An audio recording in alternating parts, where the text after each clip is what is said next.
Okay, now we're doing real well with this. Everybody knows function notation pretty well.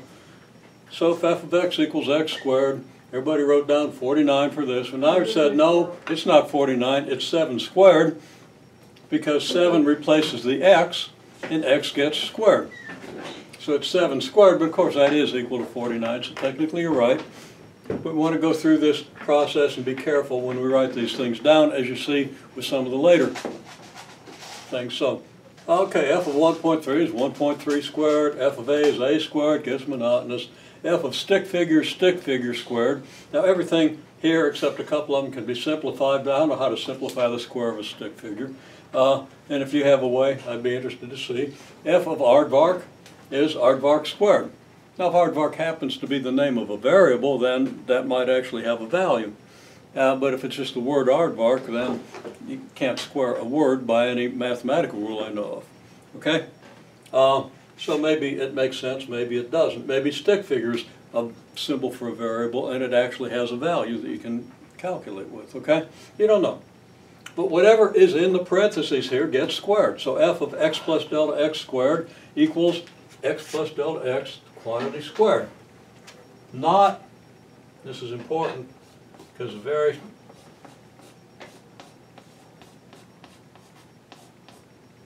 not x squared plus delta x, right? A couple exclamation points.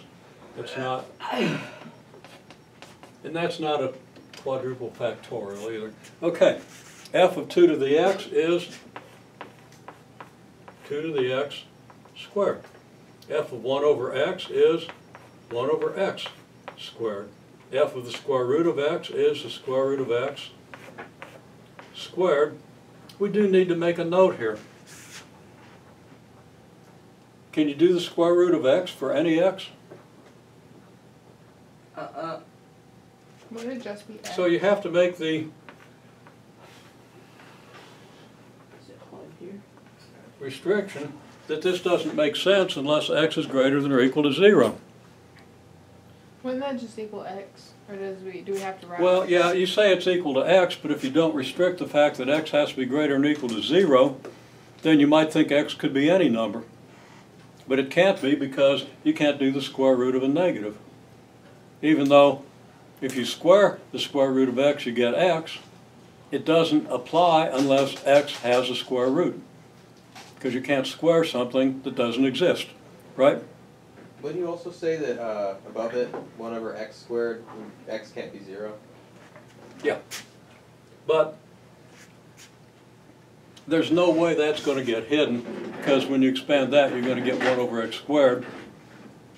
So it really doesn't put any restriction that isn't already, saying that this x can't equal 0 here doesn't put any new restriction on what you get with 1 over x squared. However, it's a good idea to do that, so let's do that.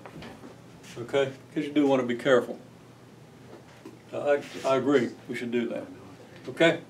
F of g of x is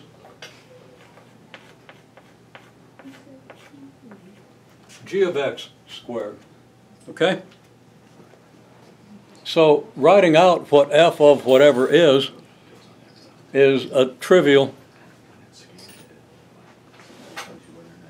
action as long as you put restrictions like this. So we also have to put on this one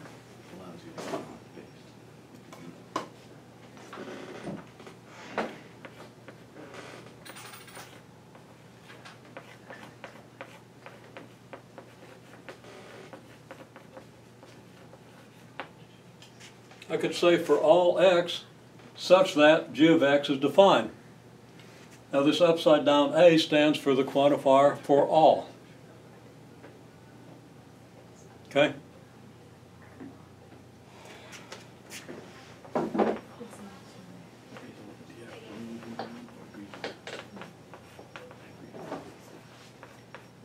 And while we're at it, we didn't use it.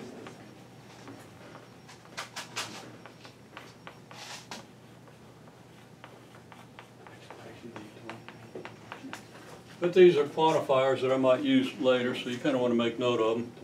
And then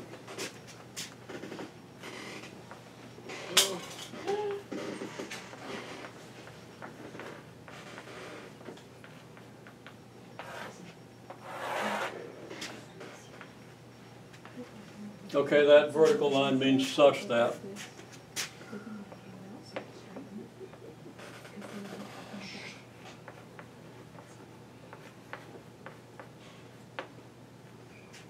And then I could say i.e. for x in the domain of g of x, right?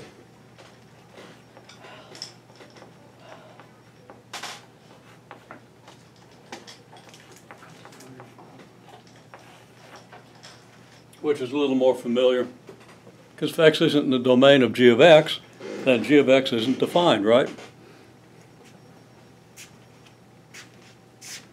So another way of saying x has to be greater or equal to 0 when you're squaring the square root is to say that x is in the domain of the square root. Or that x is in the domain of 1 over x up here. Okay? So we have all those caveats.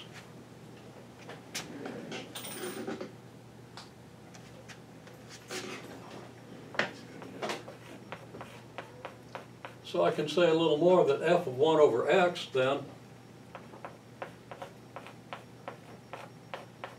is 1 over x squared with the caveat that x can't be 0, right? In other words, the domain of f of 1 over x is a set of x values that aren't equal to 0.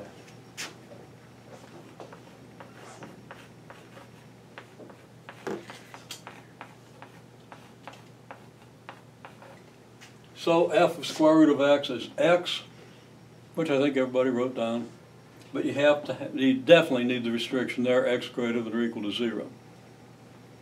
You know, the restriction x not equal to 0 for this one is implicit, but it's still a good idea to write it down. Okay, now what's 2 to the x squared? 2 to the 2x.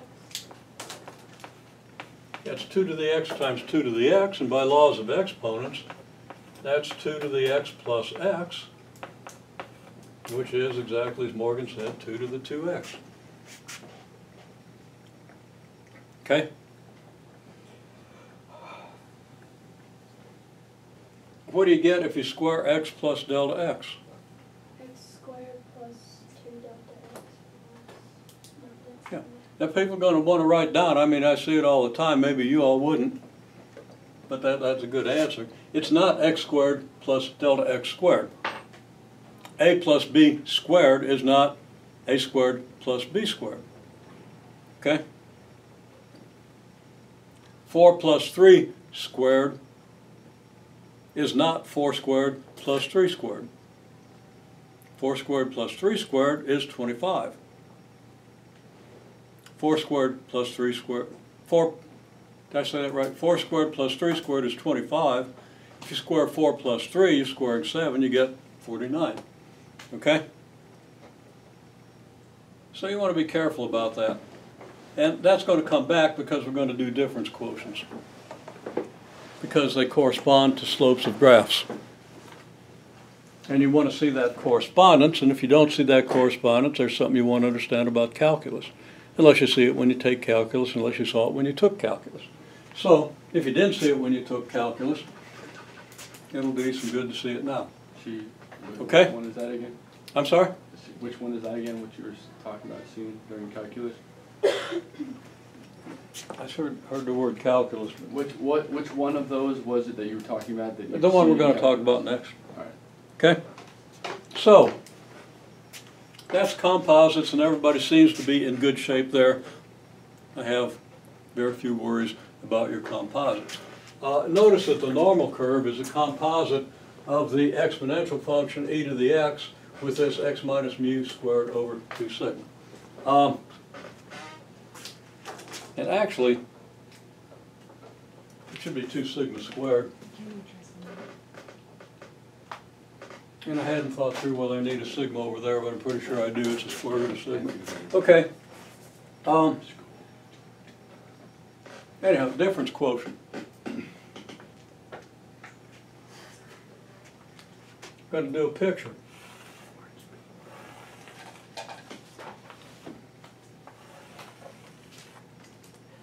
Here's some function, graph of some function, y equals f of x.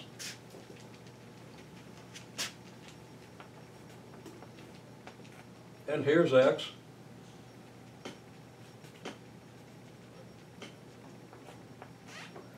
and here's x plus delta x. Okay? Now, draw me that picture. Your curve doesn't have to look exactly like mine, but something along those lines. And on the graph, show me the point on the y-axis whose coordinate is f of x. In other words, show me a line segment or something that has a value f of x for that particular function. So we're supposed to write a graph and label x and x plus delta x? Well, if I had a scale on this, how would you estimate f of x? I don't know what a scale is. That's what I didn't know on the homework. Oh, well, scale is like 0, 1, 2, 3, 4, or 0, 50, 100, 150, a scale on the axis. That's a scale. Okay. All right. Okay? Now, I have to be careful about that. If you didn't know, a lot of people don't know. Okay? I assume everybody knows what a scale is, but apparently math is taught without that word. Okay? Not sure what they call it. What do they call it? It just can't, it doesn't have a specific name, it's just They the say amount that y-axis and x-axis. Huh? This y-axis. yeah, it's just the amount you count each point. If you don't have some word to talk about it, you can't talk about it in the word of scale. Okay? Yes, sir. And I don't know why they're teaching math without words to describe really important things. Probably because they're not doing much with scale. Okay? Not doing much with scale. It's the numbers on the axis. So write 0, 1, 2. Numbers on each axis. What did you say to? I'm sorry? What did you say to do? I want to see a line segment or a mark on the y-axis that indicates the value of f of x.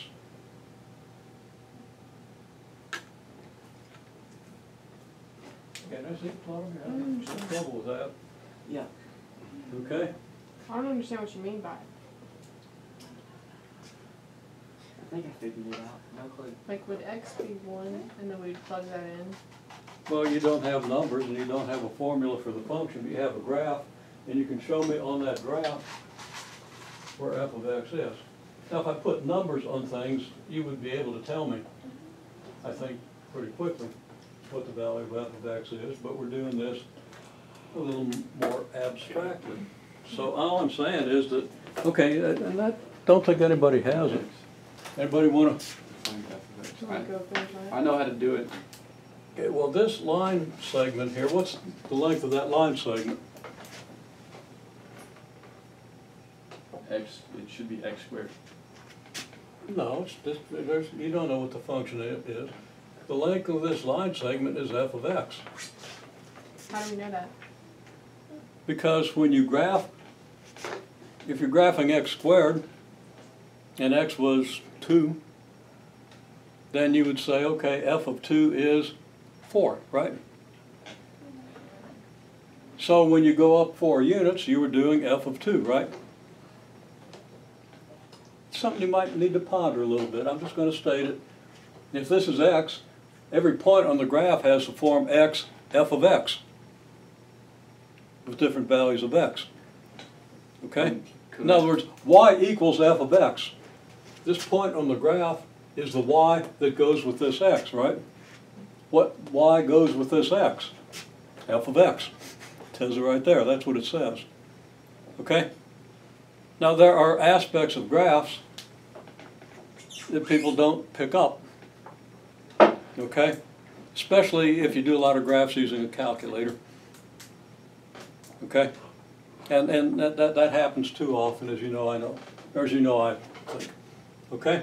So anyhow, another way of representing f of x is just this is the value of f of x on the y-axis. Okay? So if I put the number 2 here, you know if you go up to the graph and over here, you get the value of the function, right? And the value of the function is f of 2. So that's it. Okay? Now this is essential for understanding calculus.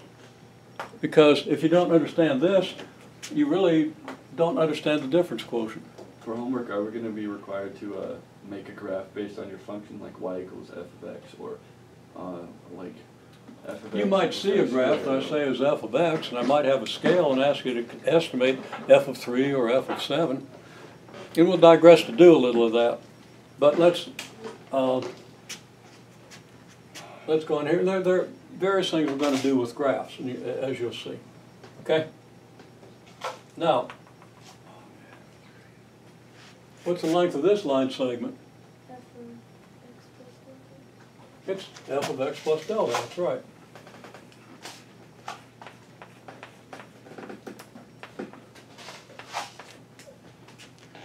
So, I need to make my y-axis a little longer. We come over here.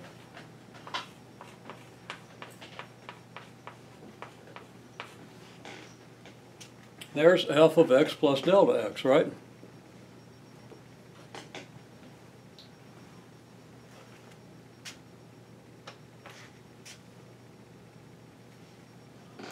So now, if we connect this point to this point, we have a trapezoidal approximation.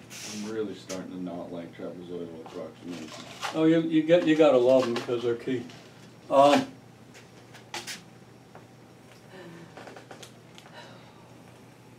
So what you got is you got f of x here.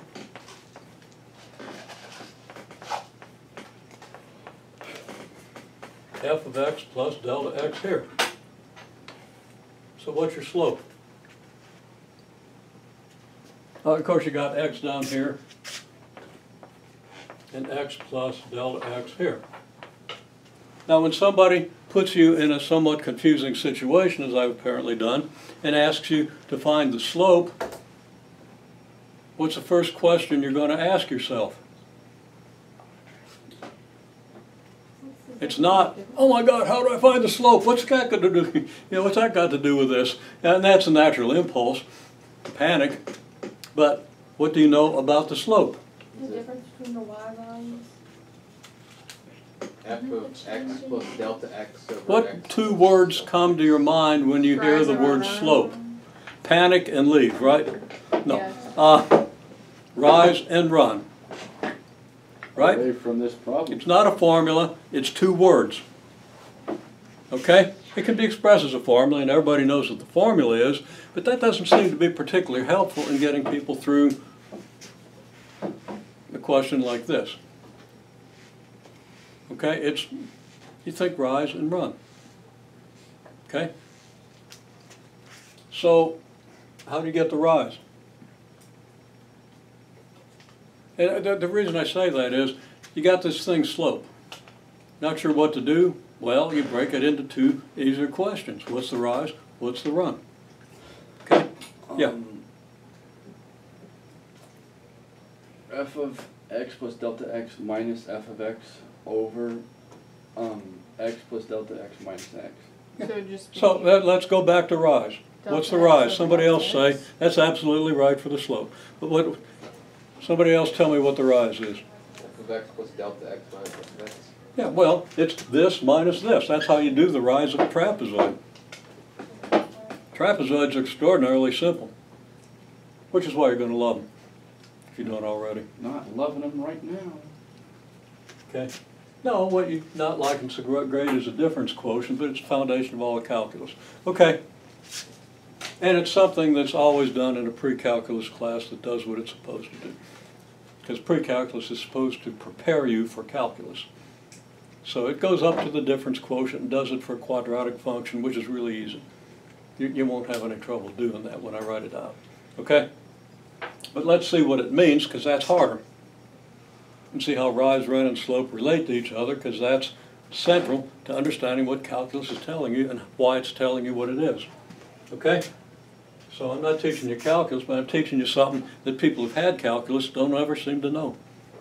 Which means that people who've had calculus aren't really learning calculus. Not paid They're learning how to use some things in calculus. And in an applied calculus course, that's primarily what you do. But if you don't understand it, then you don't necessarily know how to interpret it. And that's the reason my second-year engineering students are really way behind where they need to be. So that's why I'm talking about it here. Because I know you're not going to see it, you're not going to be responsible for knowing it. but you're going to need it after you've had your calculus course, if you're in a curriculum that really uses calculus. Yeah. Can I get a drink of water, please? The what? Can I go get some water? Yeah, this stuff will dehydrate you quick. Go ahead. Now you already said it, so you know what it is. So I'm going to go ahead. Okay, so rise is f of x plus delta x minus f of x. Okay? Make sense? Because that's how far you got to go from here to get to here. I do? Okay? Might be positive, might be negative, but that's what it is. Depends on which one's bigger. In this case, this one's bigger, so it would be positive if this is the picture. Okay, what's the run?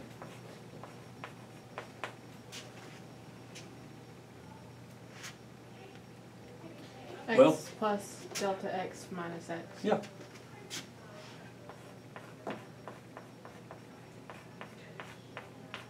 Because it's this minus this. It's how far you go this way, which is this minus this, right? Mm-hmm. Okay? Does that simplify? Yeah, To what? delta x. Just plain old delta x. Everybody see that? I mean, you can just remove the parentheses. You'll have an x and a negative x, and the only thing that's going to be left is a delta x, right? Mm-hmm. Okay? And if you don't see that, ponder it for a minute, because I know your algebra skills are up to that. So the slope is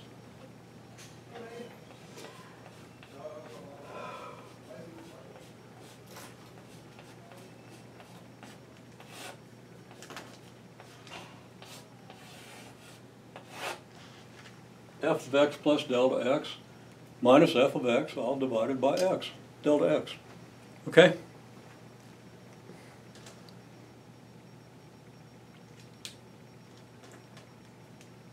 And that's because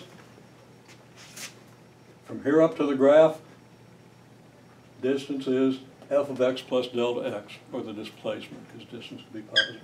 Yeah, I mean, displacement is positive or negative. We're not worried about that.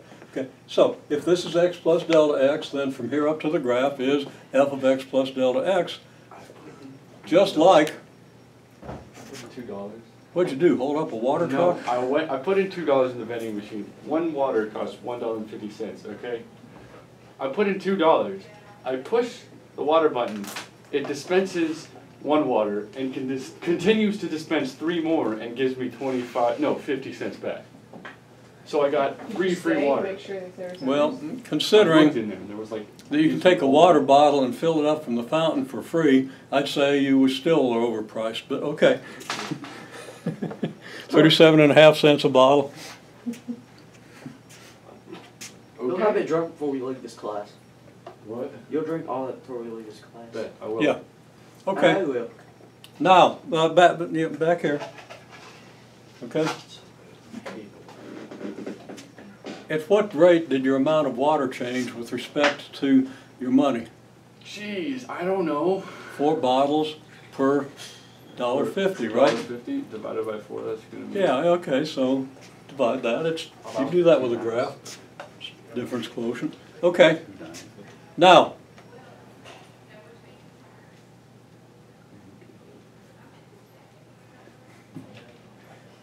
Brassy wouldn't sell you a bottle of water. Try to buy one. Just sell them. huh? Try to buy one. Yeah, no, you know. Water. And then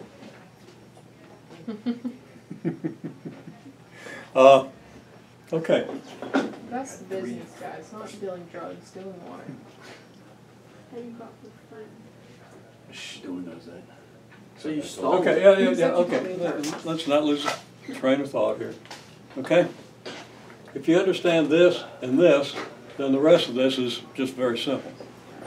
You know, it's labeled. Once you got the trapezoid labeled, you just write it out. Okay? Now, I'll also say that the slope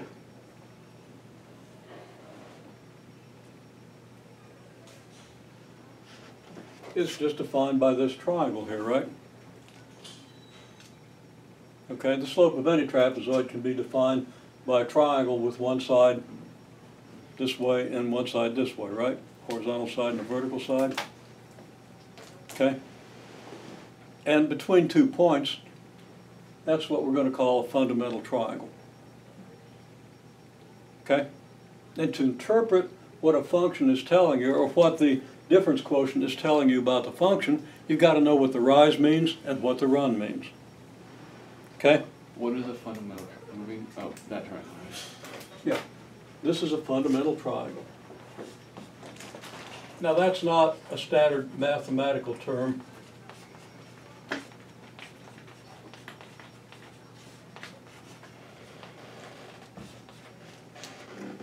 But if you know what the fundamental triangle is, how it relates to the difference quotient, and how you interpret it, you're going to learn stuff. You're going to be able to do stuff in a calculus class that you wouldn't otherwise be able to do without a lot of trouble. So if you know it now, even if you kind of forget it, the neurons will be there. It'll come back to you. Okay? And this is where I find that, again, even my second-year engineering students are terribly deficient. I have a terrible time getting them to think about what the graph of a physical quantity means and what the derivative of that graph means, or an antiderivative. Okay? Because for some reason, people don't pick this up in calculus. And as I said in the orientation, and I've said in this class, I'm trying to focus on things that I find that people don't learn very well. Because of the curriculum, because it's harder than I think it maybe is, okay? Or because it's harder than yeah, I think I said that right, I don't know. But you get the idea, okay? So we're trying to focus on things that I think will do you a lot of good.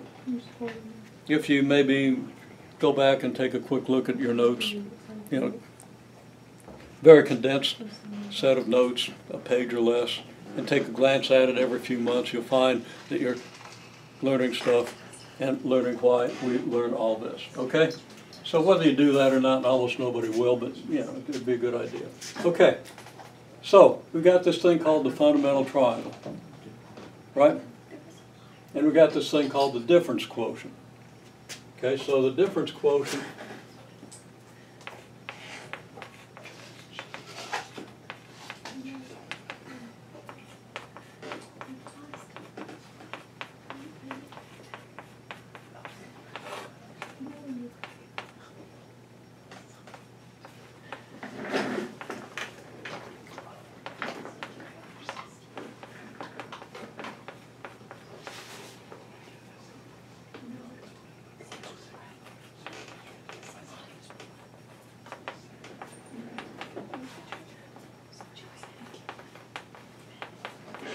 it's the change in y equals f of x divided by the change in x.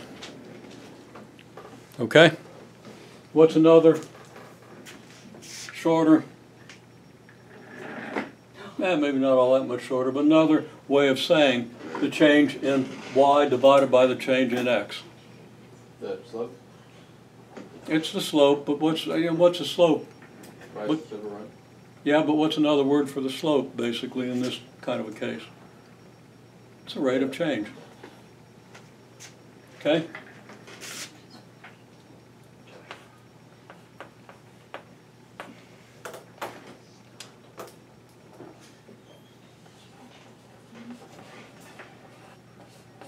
And it's an average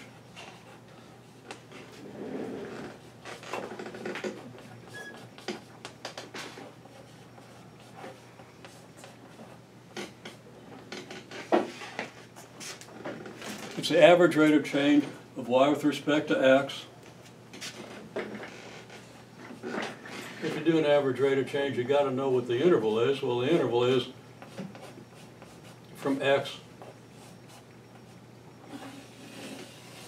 to x plus delta x, right? There's your interval. It might be a subinterval of partition, but it doesn't even have to be part of a partition. It's still an interval.